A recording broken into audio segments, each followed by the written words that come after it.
Hola, benvinguts al tutorial de com funciona una càmera de vídeo, en concret una XCam, i avui veurem el model NXCam EX de Sony. Veurem els comandaments que hi ha ací, amb el qual està el diafragma, el balanç de blanc, tots veurem cada un dels botons, o els més importants, perquè tots no ens donaran a temps. Pràcticament totes les càmeres de Sony es tenen igual, o sigui que si una vegada aprenem a utilitzar aquesta càmera, fàcilment es podem adaptar a qualsevol càmera de Sony o inclús d'altres marques, perquè l'únic que canvia és on està cada botó, perquè el botó fan exactament el mateix. Una vegada vegeu el vídeo, ja així vindreu a classe i podreu tocar ja les càmeres i directament començar les pràctiques. Un dels botons més importants, o que heu d'estar més atents una vegada engegueu la càmera, és saber si està en automàtic o en manual. Nosaltres, com a estudiants del FP superior de realització, utilitzarem el manual sempre, no l'automàtic. El zoom el que fa és modificar la distància focal, és a dir, moure les lents dins de l'objectiu. El que fem és o apropar-les o allunyar-les. Per tant, podem fer que un objecte que estiga molt lluny es vega a prop o un objecte que estiga molt prop es vega més lluny. Per exemple, ara veureu com enfoque, si pots gravar ací, podeu veure com es mouen les lents.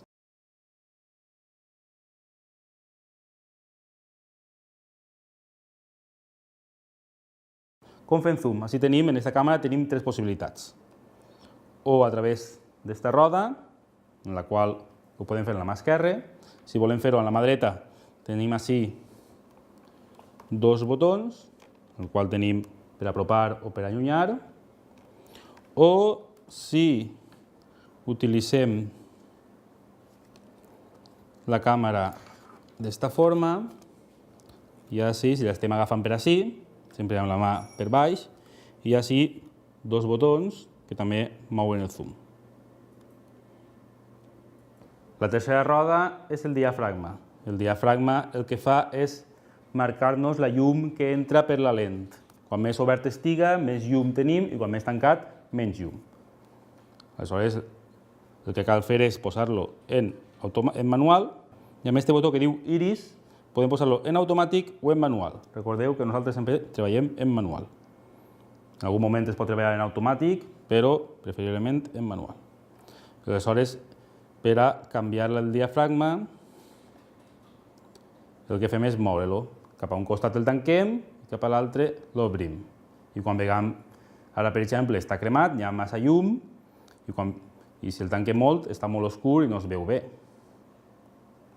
Per tant, hem de buscar el punt mig, el punt que vegam que la llum és bona. Altra forma, que entre menys llum, tal volta tanquem el diafragma tot el que puguem i així tot hi hagi massa llum, perquè estem en un exterior, perquè és migdia, pel que siga, perquè hi ha molts focus en marxa, són els filtres neutres. Amb aquesta palanqueta podem donar-li més llum o menys. Quan més filtre neutre més fort, més llum. Aleshores, sobretot per a exteriors i per a llum de migdia i quan pega el sol ben fort. Hem vist com llevar-li llums amb els filtres neutres i ara veurem com donar-li llum. Per exemple, estem en una zona, com per exemple un espectacle de teatre o de nit, que hi ha poca llum.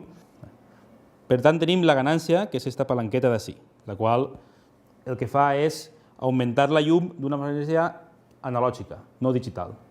Una vegada ja ha arribat la llum així dins, al sensor, la càmera li dona més llum de la que realment ens ha dit el sensor que té. És a dir, si tenim un 50% de llum, la càmera li diu que no és un 50, sinó que és un 75.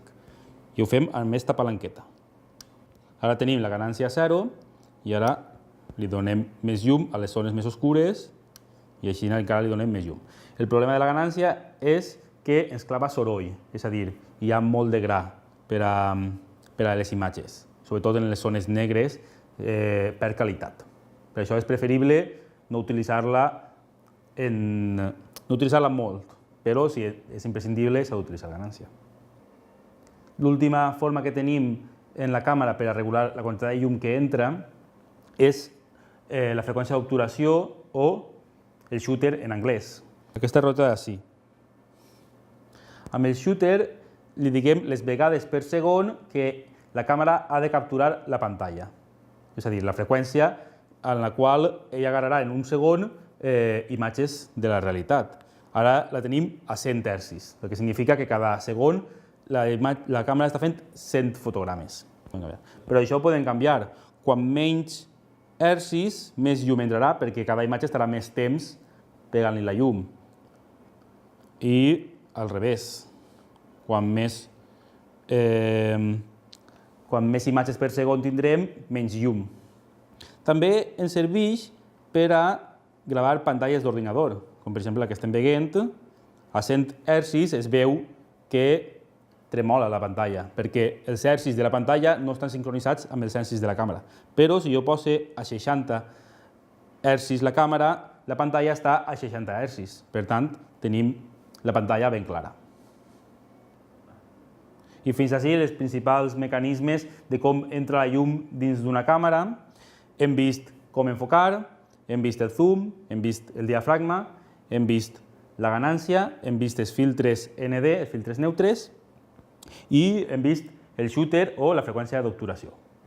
Ens veiem en classe i si teniu algun dubte, em pregunteu allí. Gràcies.